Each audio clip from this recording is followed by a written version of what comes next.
Good evening. Happy Friday. Welcome to the 5/8. LB, how's it going?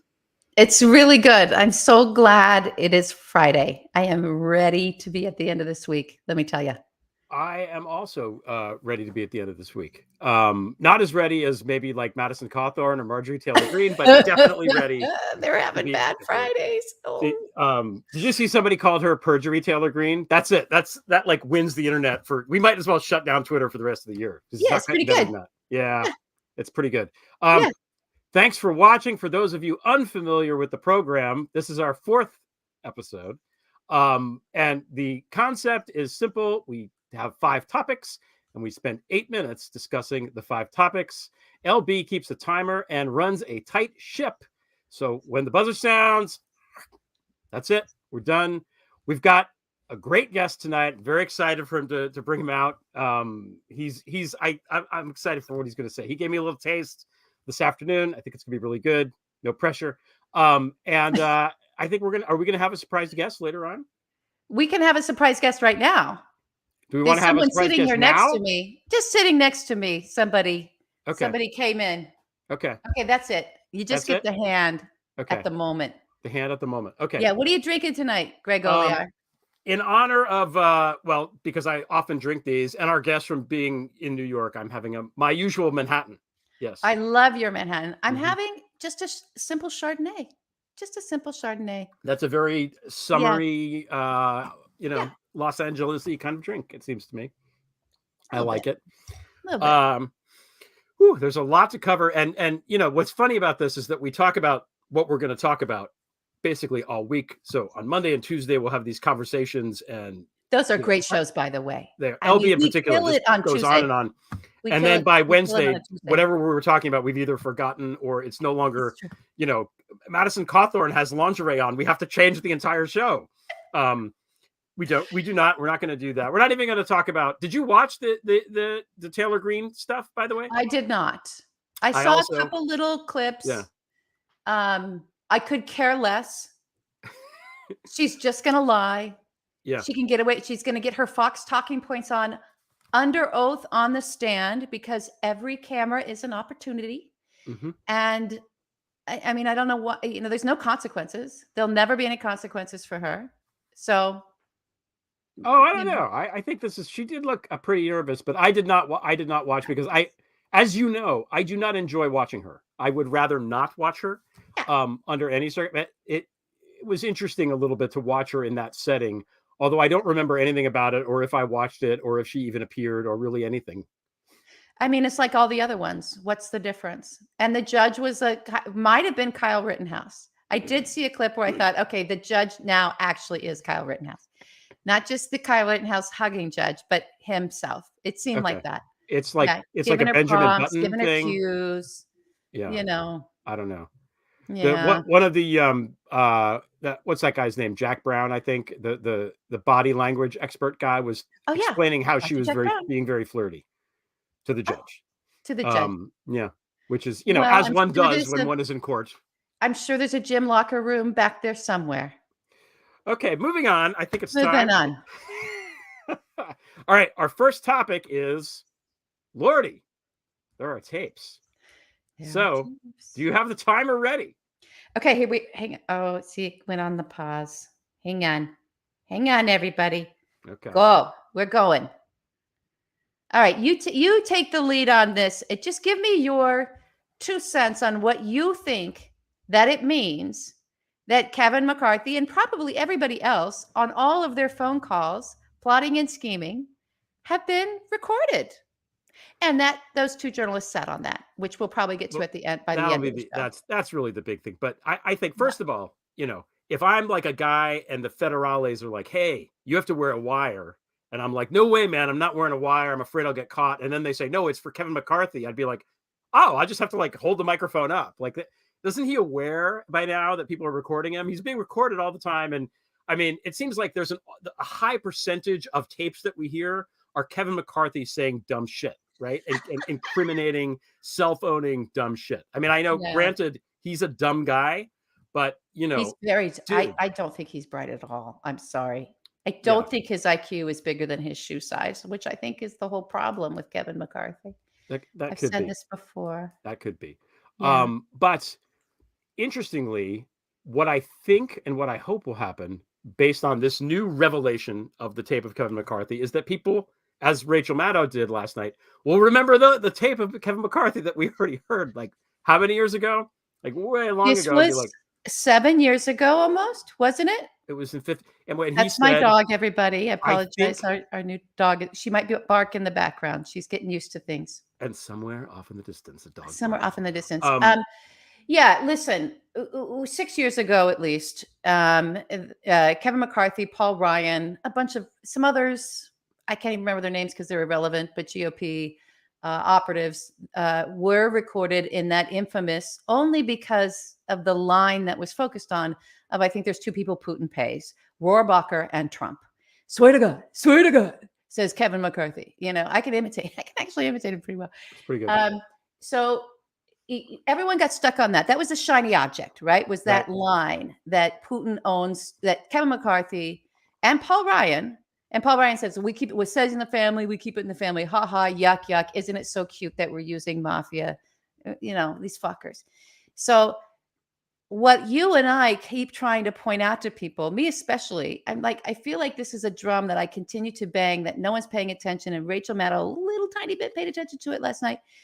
What was the context for him dropping that line? Did it have something to do with Ukraine and Zelensky? It had something to do with Ukraine. Lo and behold. No way. So what had happened was the Ukrainian ambassador to the U.S., this was after Yanukovych was out, right? Yanukovych was the president of Ukraine that Paul Manafort helped install on behalf of Vladimir Putin. So all of this really sinister disinformation and propaganda, this sort of machinery that used social media, that used fake news sites, that, you know, like what we get from Epoch Times out of China, that this very high level of sophistication of profiling users, using the Facebook, drilling down into people's individual profiles and delivering customized content to try to move people from online into in real life IRL situations where they would go and either vote or maybe join some protest, you know, that had to do with pushing folks towards the side of the aisle, the candidate that Putin actually wanted to install, his puppet. And they were having a very detailed conversation about what they had just seen. And by they, I mean McCarthy, Paul Ryan, this sort of Republican contingency. And McCarthy was saying, you know, and someone else was in there saying, you know, but we're the ones fighting this. We're the ones fighting Russia, right? And they knew Russia was the bad guy. They knew Putin was the bad actor here. And they were still in that camp of republicanism that you took for granted, Greg, that I took for granted, that we all thought because of how we were raised and how our parents were, that if the big bad old adversary Russia showed up to interfere with our elections and sort of launch this attack on our democracy, that of all people, it would be the Republican Party, the big patriots, that would take a stand against that. Well, at this point in time, when Trump was still, he was not quite the nominee, but this was sort of leading up to the convention when this conversation got recorded, they were still in that camp of saying, well, you know, we should fight this. And we are the ones fighting this. And Paul Ryan was saying, but we're not. We need to do more. We need to do more to push back on the Kremlin and Putin. And that is when Kevin McCarthy dropped the line. Listen, I think there's two people that Putin pays, Rohrabacher and Trump. So that was the whole conversation. Everything that we've lived through when it comes to the Kremlin propaganda, and when it comes to, I'm just paying attention to my time here, and when it comes to the machinery and the attack on our democracy and enabling it and having this foreign power controlling the discourse, all of that was known by the GOP, and they were by the fucking speaker of, well, who would be the Speaker of the House, and they were opposed to it until they realized, oh, we can gain power with this. Yeah. We can gain power with this. So now we're going to pretend we don't even know it exists. There is no Russia.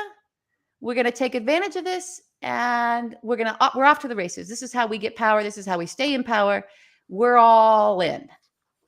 So that's my big rant to everybody. I've been trying to bring a spotlight to that, but these are the tapes. And now we have these tapes with Kevin McCarthy. knowing, again, showing everybody, they know that Trump led this insurrection. They know that he incited it. They know everything. They knew that he should resign or be the 25th Amendment or be impeached. And then they play the other side when they realize, yeah, but my power, I don't want my power to go away. Yeah. It's really sick. Yeah. I don't quite know what to do about it. Maybe our guest has some ideas. I think he might. Of how we combat this, but at least bring a spotlight on it. I don't know how we let them keep getting away with just how horrible liars they are. I think people are starting to figure it out. I really do. I do think that the Overton window is very, very, very slowly shifting. Like even the Kushner thing and the $2 billion that made inroads. Like there was an op-ed not an op-ed, like an editorial board, thing in the Star Ledger in New Jersey talking about how that looked fishy. And that's the major paper in North Jersey. So it's not just us talking about Kushner anymore. It took 6 years of this or whatever, but people are starting to talk about that. Okay. Maybe this will get to the point. And at the beginning you said about perjury Taylor Greene. Again, now it's in the spotlight. She's saying shit that's wrong. She can be now, if she lies, which I think she, at least. Oh, she was lying her ass off. For God's sakes. They can bring charges if they want. So, I don't know who they is. I'm really losing faith in the they.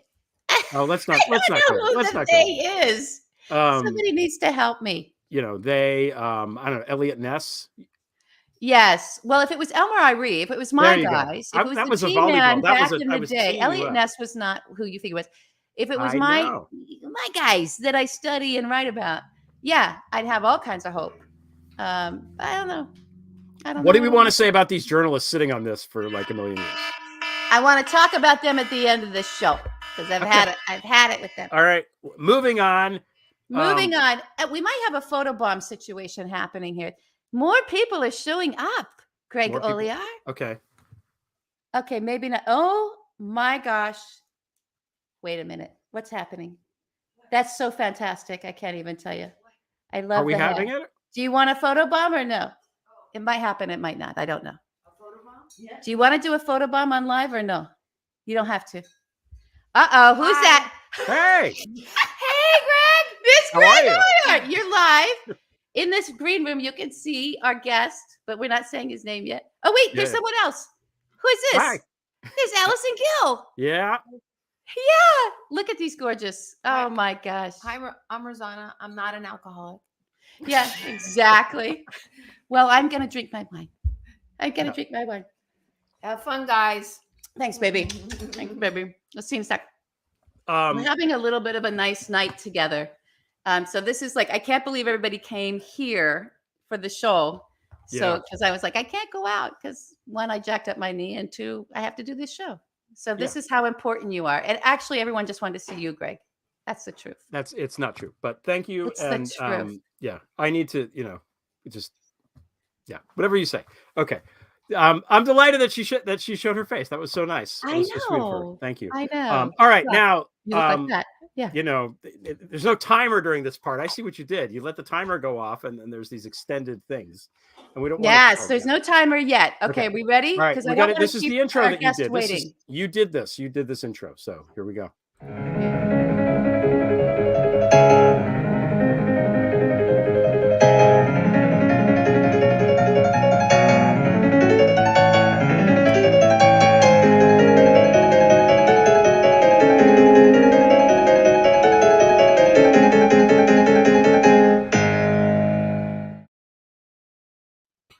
Very nice. That is very nice. All right. So let me explain this. This is a segment. I did get the clock going because we don't have a ton of time to get into this, but I want to sort of set this up.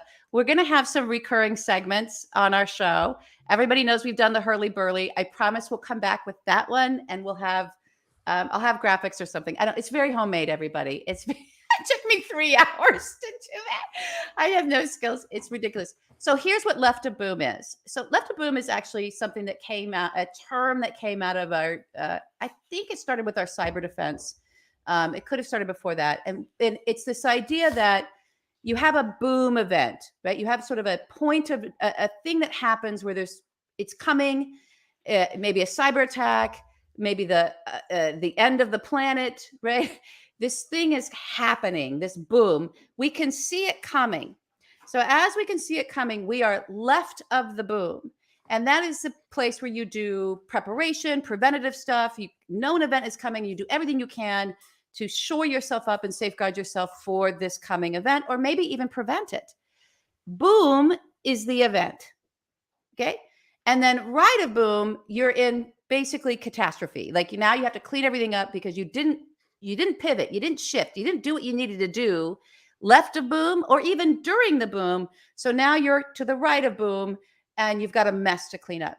So I just want to, we have a lot of areas and topics that we can apply this thinking to and really analyze it of where are we? Are we left of boom? Are we boom? Are we right of boom? And so I wanted to talk about the environment because it is Earth Day today. You and I have, I think, never had a conversation Happy birthday, about climate. Earth. Happy Earth Day, everybody. Okay. You know, our president was out talking about cement, of all things. I felt a little mafia stuff going on there. That was so interesting. Not that he is, but like, it's like, oh, you're talking about the cement guys. Okay. Yeah. Cement's bad on every level. But really this idea that are we really left of boom when it comes to the climate, or are we in full boom? And what can we do? Or are we right of boom? And is it just, are we just in denial of that? And are we just sort of deluding ourselves? And we are in sort of cleanup mode already. It's just one of those slow moving things that we can't do anything about. So, my personal take on it is we're in full boom. We're just in full boom. I don't know that we're going to get it together. So there were some climate scientists in the UK. People missed this story because this week was crazy, but it was actually a very big story. There was another huge report that dropped from all the global scientists this week saying, yeah, it's bad. It's boom, full boom. It's bad. If we have to do stuff right now, today, yesterday, it's full on catastrophe.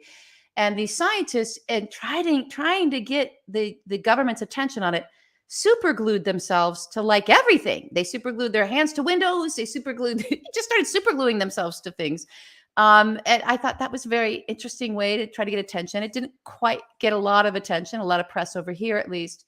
But basically it was like this big report drops and the UK government, like the next day, doubled down on, okay, we've got to get off Kremlin oil. So we're going to drill elsewhere. It's like, we're still so addicted to it. Got to just keep drilling anywhere we can. And instead of taking even this opportunity of getting away from this monstrosity that is Vladimir Putin's Russia, and just figuring out we know what to do for our energy. It's just folks are going to have to make a sacrifice for a short amount of time compared to the kinds of sacrifices we'll all be making forever if we don't get our act together. So I'll throw it to you. What do you think? Are we left of boom, or right of boom?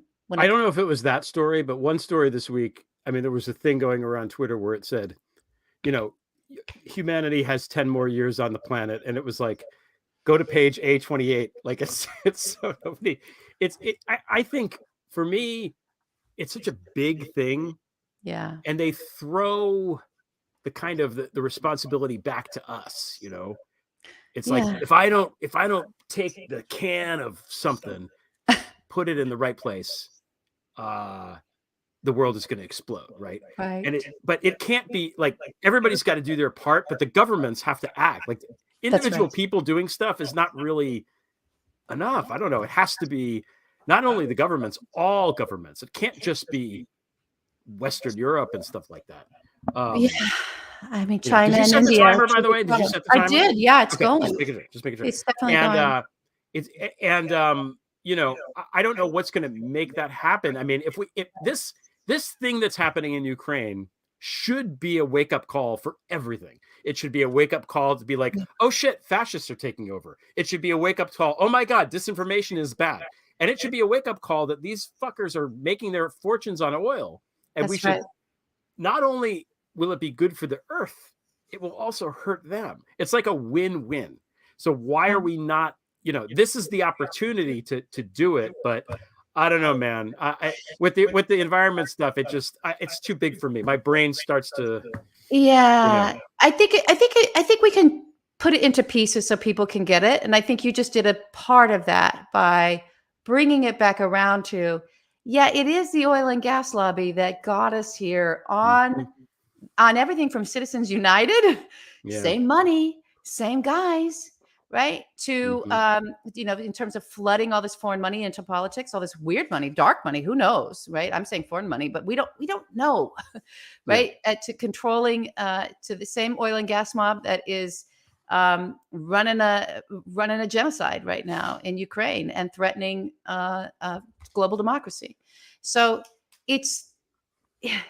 there's a lot of money in it for these guys. Everyone's worried about Vladimir Putin launching a nuclear weapon. My brain, maybe because I'm a sci-fi writer, my brain goes right to, oh, he's just going to aim it he's got all those submarines. He's just going to aim it at some icebergs and melt them and fucking accelerate this thing so that he can, have his little channel that he wants to get to Alaska, to cross the Arctic. And so this is where my brain goes. So I try to.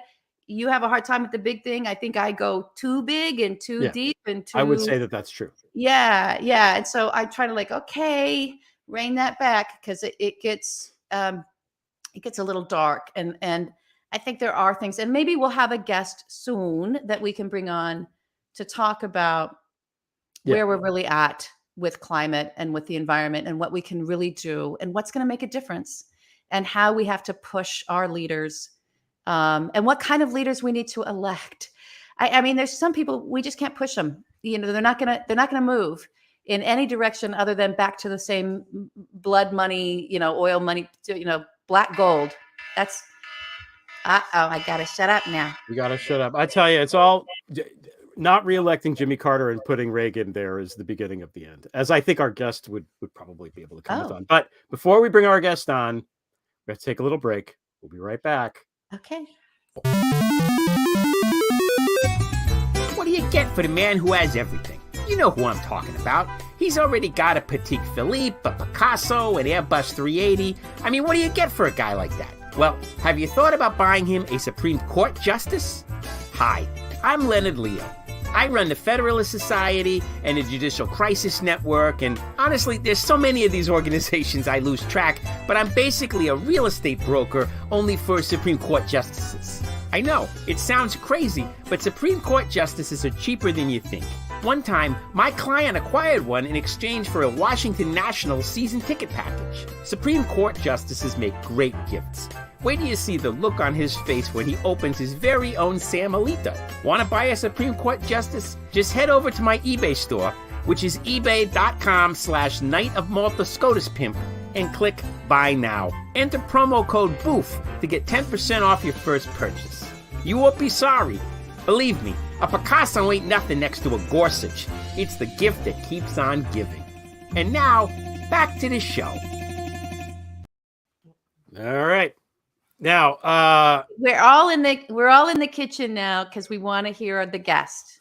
Okay, that's good. No pressure. Our guest. Should I show the books first? I'm going to show the books first. Yes, that's what we're going to do. Our guest is seriously, one of my favorite writers. He's so inspirational to me. Okay, here. It's Kurt Andersen, guys. He wrote Fantasyland and Evil Geniuses, which everybody's got to read these books because the way that he approaches kind of, again, you could see it in this little image, the 500-year history of the United States, how America went haywire, wonderfully argued, beautifully researched, and the book is funny too. It's fun to read. And then Evil Geniuses, which is a recent history, and that talks about, Leo and the dark money and Reagan and the concentrated effort by these evil geniuses, these right-wing geniuses, to try to get us back to pre-New Deal horrors and all that stuff. And then before that, he co-founded Spy Magazine, which is the coolest thing ever. So I think that's wonderful. That was the coolest thing. Yeah. He's pretty good. So, okay, here he is, guys. Kurt Andersen, welcome to the show. How are you? Hi, welcome to me. I'm happy to be here. Pleasure. And what am I? Your fourth guest? Your third guest? Yeah, I don't know. It's counting the cameos here. I don't know. Yeah, we've got cameos happening tonight. But anyway, no, it's a pleasure, and to be here on your TV program. Yeah. Thank you. Is it people call it a podcast. It's not really a podcast, but it's not really I don't know what it's called. It's a weird, I don't know, a vlogcast or something. I don't know. It's a Yeah. disaster, but it's a fun. I like it's a- disaster. That's It's good. a disaster cast. Yeah. The caster. I don't know. I like Yeah. that. Now, okay, so again, the books that you've written are Fantasyland and more recently Evil Geniuses. And like I said, everybody really just go buy them to read them if you haven't. It's essential reading to understand what's happening right now, and not in a way that will bore you to tears. It's just like every other page there's some sort of mind-blowing thing in there, and just really good stuff. Depressing but fun. Yeah. Well, that's the thing. The key here. That's what we do. We try to take depressing things and make them fun. That's it. Like, hey, left of boom. Is the planet going to explode in 10 years? I don't know. Next thing. Okay. That's kind of our thing. So when we spoke earlier, you wanted to talk about, you had this whole ramped up idea, which I'm very excited about. And the way that it starts, I think the thing that inspired you to think this way, the title of this segment is Profiles in Courage. You were thinking about President Zelensky and saying, my God, this guy, and he's whatever he was before. And I have a good friend from college who lives in Kiev for years. And he was like, this guy wasn't even going to win re-election. He was kind of, and now he's just, he's just thrust into this moment. And my God, has he delivered? And that's kind of the starting point. You were looking at Zelensky saying, my God, this guy, right? Mm-hmm. I was, and I've thought about, now, I mean, been whatever 8 weeks that he's survived and is leading his country, and I thought about leadership, which leadership always seemed like a kind of a corny idea to me. What does that even mean? Oh, leadership. And I realized that I had sort of rejected it as even an idea to think about. I mean, there are good political leaders and bad ones, but but then, and it's partly, I realized, because we so rarely have them. I mean, and I was thinking about Zelensky. I mean, I'm not sure anyone in my lifetime other than Nelson Mandela has been as amazing of a leader and as brave and world-changing as Zelensky's been in his couple of years, but certainly in the last 8 weeks. And so something I thought about a lot is, and read a little bit about is, the old thing of do great men make history, or great people, let's say, make history, or does history make great people? And of course the answer always is both. And he seems like such a completely perfect illustration of that, right? He was a successful comic actor and had a career, but it seemed ridiculous to when I remember hearing about this guy, this comic actor had been president of Ukraine. Well, that's ridiculous. And that's, another part of the sort of, fantasy industrial complex of Eastern Europe. But here he is, just proving himself so improbably. And again, with stakes so high, it's everything about it to me is apart from war killing lots of people unnecessarily, is truly inspiring. You said I was inspiring. I'm not inspiring at all. He's inspiring. Anyway, so I'm thinking then this week, when the man you've talked about, Kevin McCarthy, this I thought of him as and speaking of Russia, as like a great apparatchik, right? I mean, he's just a guy who's just going to do whatever is required to have the regime's approval and stay alive and keep his job and keep his salary. And we'll talk. I mean, there's the tapes, of course, this week, but even before that, he was just his everything to me, and I think to most Americans, actually wrong with most politicians. Why they hate politicians, and by the way, kind of why they like Trump, but or the ones who like Trump. But he made me think again about how since 2016, as soon as you guys were talking about earlier, and Allison was talking about earlier. May I call her LB? I don't know her well enough to call her I'm Stephanie. LB. Yeah, you can call me Stephanie. Oh, Stephanie, right. Allison's the other person. Sorry. Allison Gill is the other person. Stephanie, rather than LB? Okay. Oh, you can either one. People know me as LB, but okay. But I realized that, I was so shocked. I'm a skeptic, if not a cynic, and I thought, I expected the worst of people like Republican leaders, but I was shocked in 2016 and 2017 that they did exactly as you described. Bent over and did whatever's necessary to just keep their jobs, keep their stupid fucking, jobs in Congress. And when the stakes were so obvious, and when they all knew, from Lindsey Graham to all of them, Ted Cruz, for God's sake, knew that it was a liar and all that they said about him until he got the nomination. So I was shocked that how few of them said a word once he was nominated, once he was elected, and I should you'd think I would lose that and get over it, but I don't. And this tapes of Kevin McCarthy when he's been beaten, Donald Trump, the Wicked Witch is about to die, right? And he realized, oh God, I'm going to ask him to resign. He tells Lynn Cheney, Liz, right? Liz Cheney, the daughter of Lynn Cheney. I'm going to ask him to resign, and McConnell too. They had this opportunity at that moment to, like, in the nick of time, try to purge this madness from their party and stand up, and they don't do it. They don't even use that opportunity when the risks are relatively low because he's not going to be president anymore, right? They don't need him in that sense, and they don't. And it's just disgusting, as you said. I think maybe that was the word you used. Maybe. They get handed these off ramps to be heroes and don't take them. Exactly, and and not even heroes, but it would have passed as a hero in January and February if they kept. You get 6 more friends. Yeah, exactly. No, actually, I think your point, Kurt, of they all had the moment of history upon them. Yes. And didn't know that they did or how to step into it. I don't know if they're artless. No, that's too. Are they just artless people that they, because Linsky here, we have this great comedian, this great artist, this ability. He has a presence of the moment. Yeah. He knew what was required of him because it was in his moral core.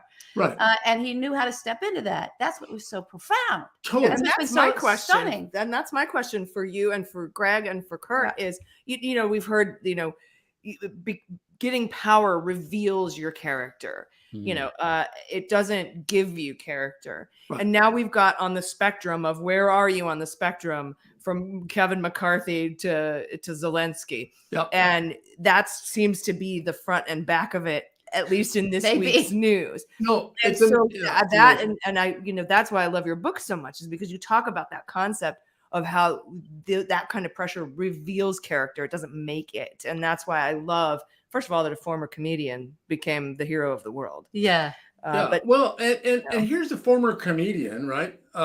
Risking his life every day and every hour to save his Democratic Republic.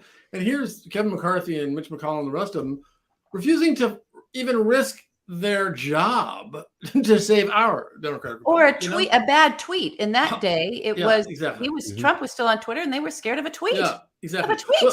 But you mentioned, Catherine, the fact that he was a comedian, and what I realized is, as improbable and nutty and as that seemed, he has, and he's shown in the last 8 weeks, this incredible ability to put on a show in the right way. We've had the show business merging with politics over the last 50 years in like not so great ways. I mean, Reagan, Clinton, and then the actor Ronald Reagan, and then of course Trump. Here's a guy who's using the performance chops and the storytelling chops, and has these people around him who are called, because they were literally showrunners, his showrunners, right? Yeah. So I mean, it kind of changed my whole mind about that, because I've written a lot about that in Fantasyland and elsewhere, that like, oh, it's all entertainment, that's terrible. And it is mostly, and certainly in this country it is. But here you see that ability to perform and tell stories is part of leadership. That, unfortunately, as much as good as Joe Biden is, and I'm no good, I like all of it. He's terrible at that. And not only is he terrible at that, but the people around him just have no instinct or understanding that it's 2022 and you need to do that these days. Okay, that was a hook, but we're not going to hook it because I think I actually want to keep going on this. And since I do make the rules, I make all the rules, so we can cut into the time for the next thing. We can cut into the time for the next show. But I think one thing you can't fake about Biden is that empathy, the way he is with kids, the way he. But it's not grabbing the narrative, and True. and that leadership also requires being able to frame the moment for the people who are looking to you for that. Exactly. You know, Cuomo is the best example of recent. Which Cuomo are we talking about, Greg? Yeah. Andrew Cuomo, during the early days of COVID, doing the press conferences every day, was very, very effective. I'm going to disagree a little bit here because I thought that speech in Poland that Biden gave was a great speech. True. And if he hadn't fucked up at the end, it would have been like one of the great, But he didn't end up being a fuck up, did it? Not as bad. It didn't start a world, a nuclear war, so that was good. Yeah. Is that your level of judgment? Like, well, if it doesn't start a nuclear war, it's a these days after Trump. That's the curve I grade on. Yeah. The bar is low after Trump. Well, then don't have me on any. Okay. Well, wait. But let's for 1 second. I do want to button this. The fascists are really, really good with semantics and memetics and propaganda. They always have been. There's a science to it. Our sort of party Forrest Gump their way along into this, right? And like kind of ended up with the, pulling the trolls out of 4chan to teach them how to meme and do the thing. And then, but they found their way to understanding that it's really just all about driving the narrative and owning the narrative. And that's what we typically call the show. Well, that's what Marjorie Taylor Greene did today. She did it today. And so we have to meet that moment. We have a thing that Greg and I are going to do called Walk and Chew Gum at some point that we're going to really grill the Democrats on the fact that you can't just legislate in the face of mimetic and semantic warfare. You can't. You have to step in with frame, with sound bites, with not just speeches that are crafted for you, but to be able to zing, to be able to play. We need some people who have been in writers' rooms who know what that is and know how to do it. You need a fucking comedian like Zelensky. This is what I'm saying. There's an artlessness that needs to be addressed, and you've got to get some artists in there because we know how to do this. 100%. 100%. And you need some people who are willing, as Joe Biden is, and because this is one of the terrible ways he's, to me, and his people around him are still stuck in the 20th century is, oh, that would be vulgar. No, that would be vulgar. But no, it's the internet's here. I mean, it's catch up. The whole thing of, we take the high road. I get it. Fine. Michelle Obama. Yeah, good. But that's a terrible thing to focus on too much. You got to take what seems to the Joe Bidens of the world sometimes, in some cases, and some people, the low road, as well, Or I say it this way. When they go low, bury them. They're already down in the gutter. Yeah. They're in there. Push the dirt over their fucking people. Bury them down there. And then, I just have this thing with then pour cement on it, right? I know the cement thing. Then double tap. Put some lime on there. Put some more cement on there. Carve that fucker out. Stick it on one of Elon Musk's or Bezos' space penises and shoot it into outer space.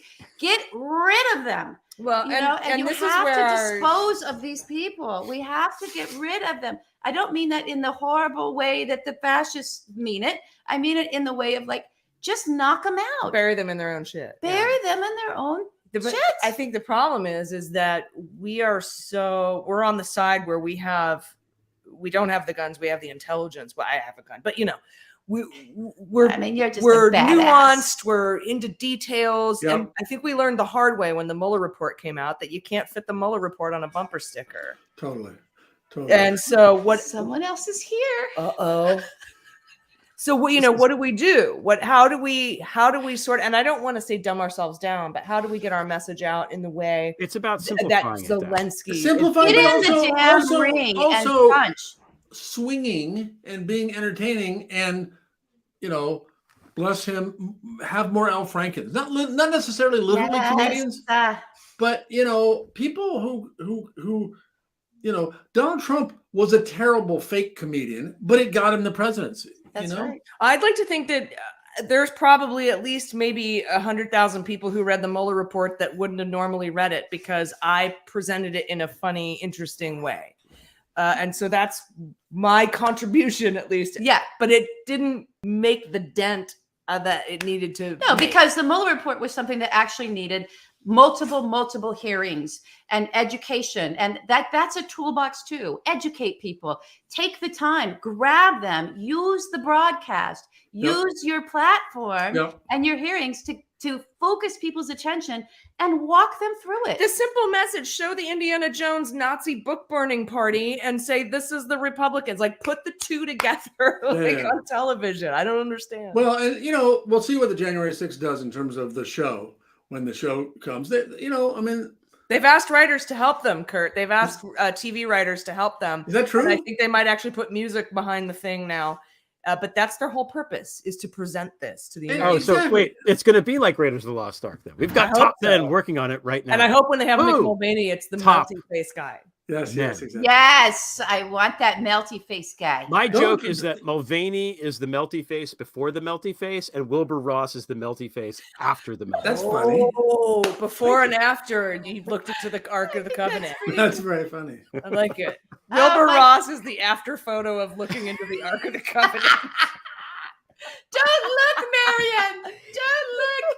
Shield your eyes. Shield All right. your eyes. We've got to go to the. Okay, should we combine these things? The rails. Now, Kurt, you can stay with us if you want to. I don't know if you want to stay, but you're welcome to stay. Well, I'm flattered to be asked, but I made an appointment with my wife for this moment to go watch the TV program we're going to watch. So I should go. Okay, right, well, so you're giving us the hook. Again, we're gonna show you these books. Please go buy them. Kurt Andersen, such a pleasure to have you. Thanks so much for coming. Wait a minute, it's live. It's live. What? This is our producer. I can't believe you. Oh my God. Hi. I'm such a fan. Oh He's my still God. here. He can see you. Should I put him back? I can put him back here. I'll put him back. Yeah. My favorite, All right. voice This Kurt. in all of Hollywood just walked in. Yeah, And the gave me a hug. favorite. I'm so excited. Yeah. Well, Okay, wait, here she comes. Hi, Kurt. Hello. Nice to meet you. Hi, Catherine. Catherine. Catherine. I think anyway. Okay, all right. We're off the rails here. Yeah, I think we're there's tequila and there's wine. We're and definitely off the food will rails. be coming at some Okay. point. Okay. Okay.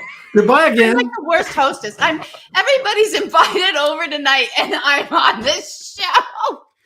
Okay. It's crazy. All right. Bye, We're Kurt. I think we're okay. Let's Seriously, those books are amazing. They must be Oh in my your God. collection. Yeah, everybody Must has be. to get his books. Yeah. It's not a joke. You really need to read. When John Waters says, if somebody takes you home and they don't have any books, don't fuck them, they don't mean if they don't have any of his books. That's what he means, because they're That's what amazing he books. You need to get them. means. You gotta have. There those. you go. There you go.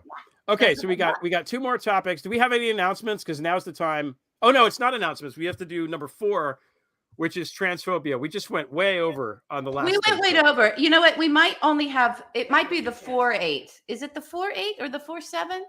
We I can don't do this quickly. All right. I don't know. Let's do transphobia real quick. I want to hang with transphobia because I really want to hear what Greg Olear has to say about this, because this is one of those things again, like with abortion, like with feminism. And I'm going to bow out on this one. I just wanted to. I'm going to scoot over.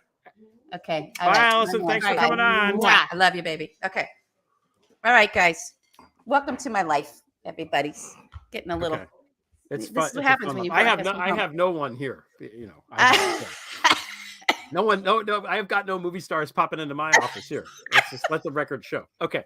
I'm right, focused let's on hear it. this. Is what it is. Okay. Now, look, there have been a lot of these laws popping up in state legislatures in the right wing state legislatures around the country targeting trans people, and there's a lot of reasons for this. You know, first of all, it's straight up fascism. Okay, what fascists do, they target women and they target the most vulnerable people in a society. That's Right now in our society, trans people are the most vulnerable members of the society. They're misunderstood, they're maligned, they're attacked. The suicide rate is really high. It's hard to live as a trans person. And so these Republicans are being incredibly cruel, okay, in targeting them in these laws that have no basis in reality. The laws are based on, some they pass and they can control, I think, the discourse, right? Because Yeah. a lot of people don't know trans people in their lives. Like at this point, gay people, everybody knows people that are gay. Even Republicans know plenty of people that are gay. So Right. Republicans can't hammer and gay bash the way they did, the way the conservatives would do like 75 years ago. They can't do it because Right. there's too many gay. That ship has sailed. Thank God. Right. Now, what they used to do for gay people, now they do for trans people. Trans people are the new target. They're the easy target because a lot of people simply don't know anybody who's trans, I think. And if you're especially an older person and you don't understand this and you don't see it, all you're hearing is these idiot Republicans talking about it. You think it's all about bathrooms, and some like jacked up guy is going to put a wig on and go play basketball with the women, for some college team or something. And that's not what the trans community is or is about. Those are the bathroom thing is a big deal, but it is a minor thing compared to everything else that goes into it. And these laws in the places that are restricting the parents of trans kids that are trying to get help for their kids they're the most cruel thing that you can do. They are the most cruel thing that you can do. Yeah. I mean, I don't know how you can. The I'm so abortion glad you're stuff is here for also this awful. topic tonight. Yeah. Yeah. I'm so glad Rose here tonight. Yeah. What we talk about. You want any to say No, I anything? just want. I mean, I think this Satan is down in Florida is going to be responsible for many suicides of kids. Yeah. I mean, this is so evil what he's doing. The laws that are being implemented. Yeah. It's just, and for what? It's just, I've said before, the Republican platform is fuck you, die. This is fuck kids. I hope the kids die. That's what it is. It's not enough to say fuck you to grown-up people. Now Right. they're targeting. So this whole like the way that they're like groomers, that's a perversion of what's really happening. They are the ones who are targeting children and making children less safe. It is the Republicans that are making children less safe, not the Democrats. Right. And every time that somebody gets in trouble for one of these like pedophiles, it's always a Republican. Always. It's like, when are these people, these Q people, who I think some of those Q people really do think that there's a pedophile society when are they going to realize that it's the Trump They're the people are pedophiles. It's like, buying, I don't understand. Well, it's going to take some arrests. I mean, there's been plenty. I did a running thread for a long time of like every time some either sexual assaulter, rapist, sex trafficker, or child rapist was around the orbit of Donald or the Republican Party. I mean, I gave up. It was so long. It just kept going and going and going. Every time a new one came up, I'm like, oh, there, and I'm sure I got Dennis Hastert in there. I was going to say, like, let's stop and pause. The Speaker of the House for a long time, running Speaker of the House, was a menacingly bad pedophile. Really bad. How did people not know? How was that allowed to continue? There haven't been that many speakers. But that has nothing to do with trans kids. It has nothing to do. No, it's it does not. The fact that they've collapsed all this because there's a generation of grandparents and parents that are lost and uncomfortable and don't know how to have the conversations that their kids are coming home and trying to have with them about either their friend or maybe I want to kind of explore. It's like, that's what we all, as teenagers, if you felt like you had a break in freedom and you could explore something, you went for it. That's what teenagers do. And our society is now kind of taking all these crazy repressive ideas off and saying, hey, there's a lot of color out there for human beings, right? Like, you go for it, and they end up, maybe they like just their minds are like, oh, let our brains kind of absorb all this. And then you know what happens? They end up being exactly who they are. Nothing changes. They're exactly who they are. George Hahn had the greatest sort of tweet and thread about this. He's like, I was groomed to be straight from day one, and my parents, my church, my everybody, I had to be straight. Da, da, da, da. I wore the clothes. I went to the foot thing. I did all the masculine things I thought I had to do, and da, da, da, da, da, da, da, da, right? And that grooming didn't work. He still, but thank God he found himself in a loving way to where he could have his life and have it be fully self-expressed, full of love, full of health, right? And wellness and well-being. Thank God for George. That I'm so glad he made it through that. That's the grooming. That's the grooming. That repressive crap, right? You're always going to find who you are if you're just free to do it.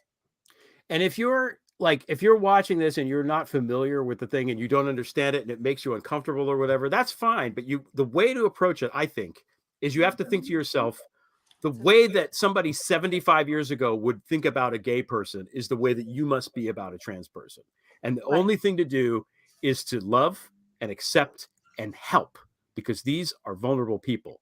It's not a fad. It's not a fake thing. It's a real thing.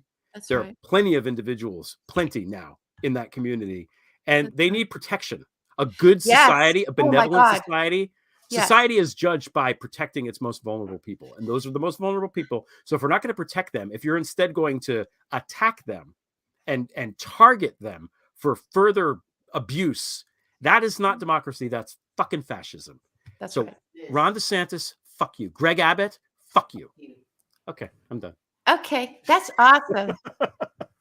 Do you want to say anything on that? I'm a Floridian. For Ron DeSantis is my sympathies. I wonder if what is the word for? I hear transphobic a lot, but I feel that's it's too soft. Yeah, because it's really hatred. It is. Yeah. So what's the word for hatred of trans people? Anti-trans. Yeah, it's anti-trans, but there should be something It's a little. anti-gay. Yeah, because You're not allowed to phobia say is the like word you're gay. afraid. Phobia but is- it's hate. it's It's too soft. hate. It's too soft. We need a term. Transogyny. I don't know. It's something. Transogyny. Well, I like that transogyny. I don't know, but it's too easy on them. It's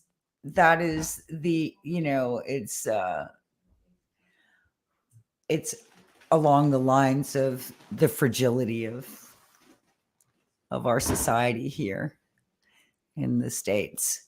It's assault. Yeah. Being Assault is a good word. I think assault is a good word for what it is. It's spiritual. It's spiritual violence. Yeah. But the thing is that trans people are not trans, but I'm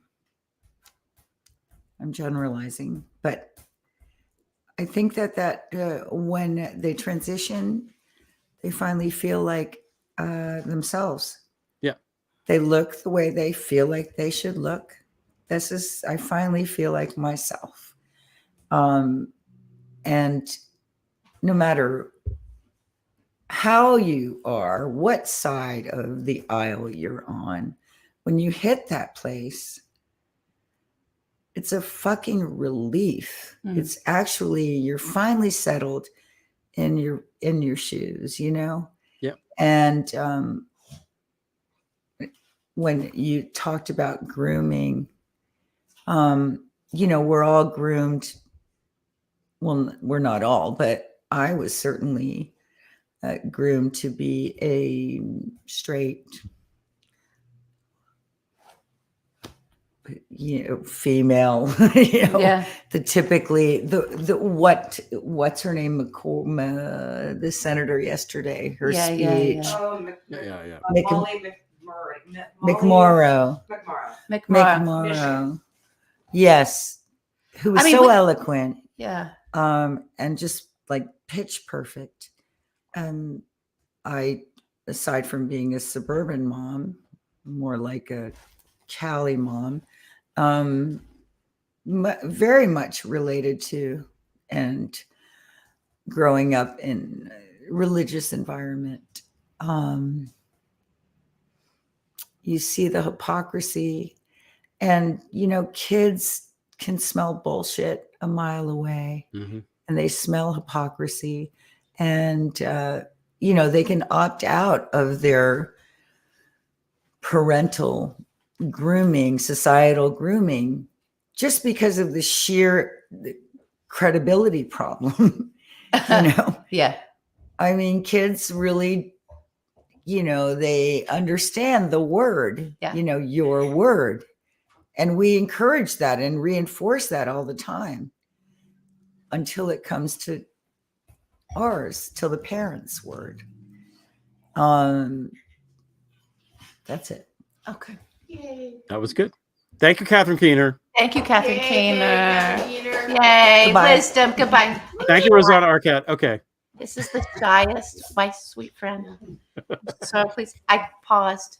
I'm going to resume. We have 23 seconds. Look, William wants a doll. What happened to that? I'm going to play that. I love that album. It's called an action figure. Come on. I have them back here. They're still in their wrappers. I've got Electra Woman. Okay. Yeah, I wrote that movie. Never got made. Yeah, another one that never got made. That's it. All right. That's it. All right, listen, we made it through 4 topics. I think we have to do the end of men, but we got into it. Oh, the end of men. Please. We got to do the end of men. It's Ta-da, okay. We're just in an hour. I want to hear that. Okay, we got to do the Next, please. Okay, we got to do the end of men. Even though my sweet, sweet husband, the silent one, is in here. The only one, he's never going to come on camera. This one's never. It'd be so good if you wouldn't. Okay. It'd be good. Yeah. End of men. Go, Greg Olear. Okay, so Tucker Carlson put out this video. With it's a Tucker Carlson production, so it's not a Fox News thing. It's like his own little thing. Right. And the title of it was "The End of Men," and everybody had a field day with it on Twitter because it was just ridiculous. It was these strapping, shirtless guys with these big chests and the big biceps. Nobody had a shirt on. People were like throwing around tires, as one does, and they're like milking. Very Mussolini, everybody. Milking a cow without a bucket, as also one does. I don't know if is it foreplay? We're not sure. And then there's the guy who looks very much. It looks to me like the cover of a cover of a lost Red Hot Chili Peppers album, where the guy is standing like Jesus on top of his hill, charging his junk in this like Tesla charger, and that's good.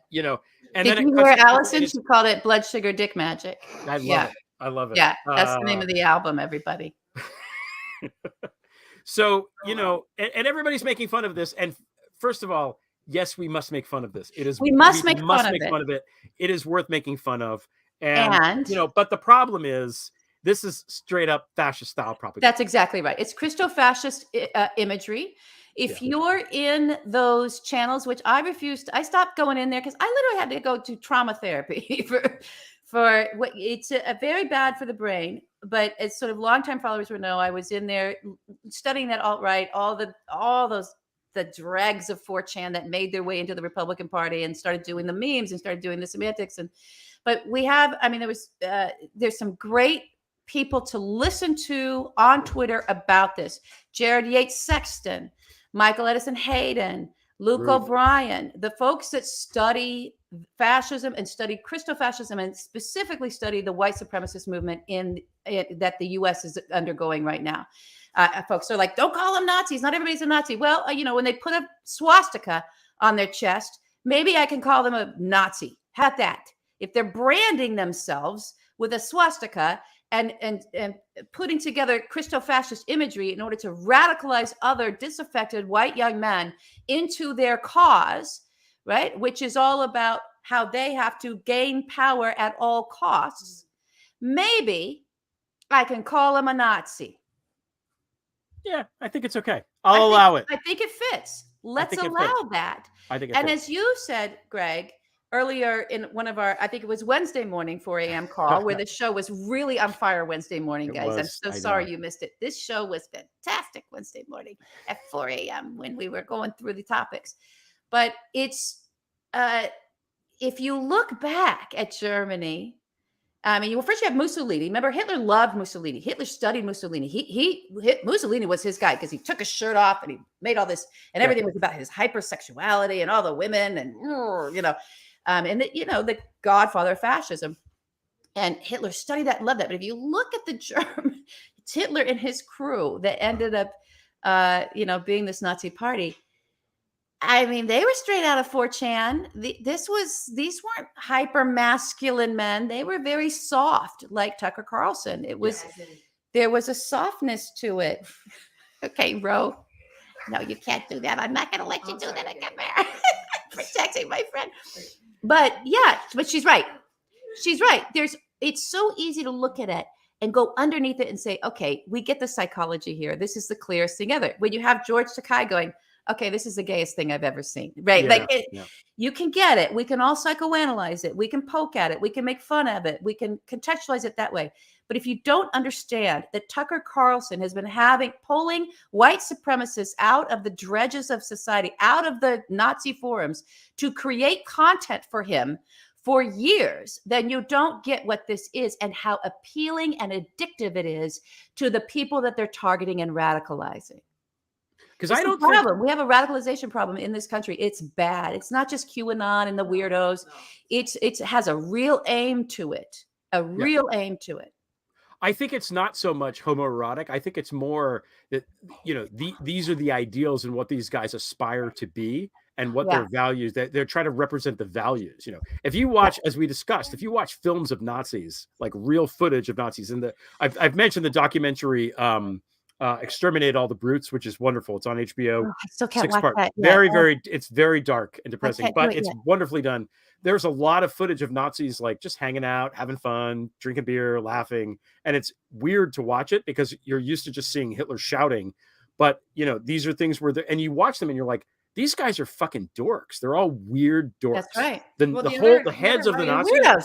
They're weirdos. The other night I was watching American History X, and that speech that Derek Vineyard gives to his friends before they go in and attack the supermarket is exactly what's going on. It's the dog whistle. It's you're the other. They're suppressing you. We need to fix this. This is our America. That makes you a patriot. And I can't imagine. And if I ever get a chance before I die to talk to Ed Norton and ask him what it must have been like to play that character, that would be amazing to me because of what he knew he was talking about and how beautifully manipulative it was in such a way that I'm sure a bunch of the audience members were like, yeah. Oh, wait, no. Yeah. Just super incredibly charismatic. And that's sort of what is subsuming all of this. That's right.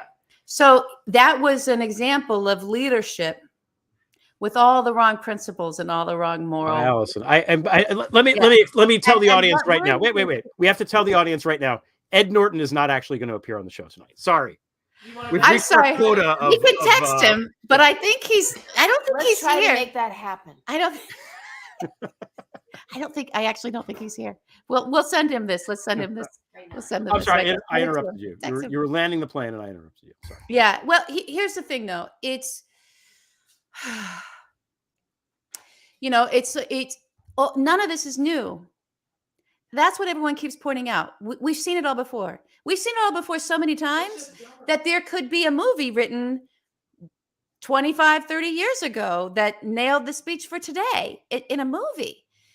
Go back even further. We can look at, as you said, look at the footage of Hitler and his guys. It's all the same. We say this never again, never again. Everybody knows it. Why aren't we battling it? So we need something. And this goes to Catherine, who was asking for this.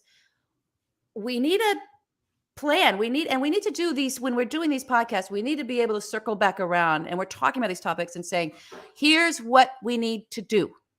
Here's the solution. Here's the context. And here's the action. So we need that. Here she is in the chair. You're in Alo's chair. Yeah, no, I was talking about how you were saying we need the solution. We need to give the context, but also don't just do the reporting. We need a strong ass Zelensky solution. We need a solution for all these things that we keep bringing up and pontificating about, or writing journalism. These big journalistic pieces, and they're missing context, and they're also missing what to do. They don't take a stand.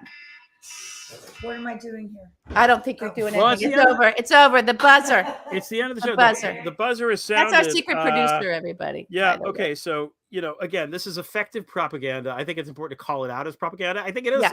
I think making fun of it is fine.